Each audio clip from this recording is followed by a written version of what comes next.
الفنان الكبير محمد صبحي، اكيد بتتابع الاحداث اللي بتحصل الايام دي في غزه. طبعا. احساسك ايه وتفكيرك ايه في اللي بيحصل ده كله؟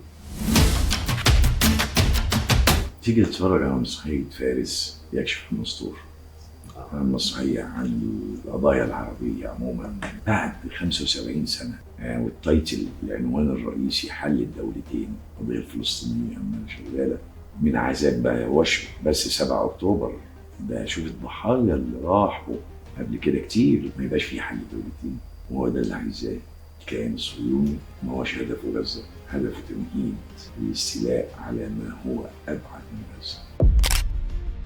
الحقيقة أنا أقول كلمة بس، إن فعلا القيادة السياسية في مصر يمكن صرحت بده وقالت مفيش تعدي على حدود مصر ولا التهجير ولا ده كويس جدا، ولكن كنت أتمنى أن يكون هناك رفض لما يحدث. ده إدانة حقيقية للكيان الصهيوني. الكيان الصهيوني للأسف يعني لما أشوف الأطفال اللي بيتذبحوا بيموتوا قدامنا في الكاميرات،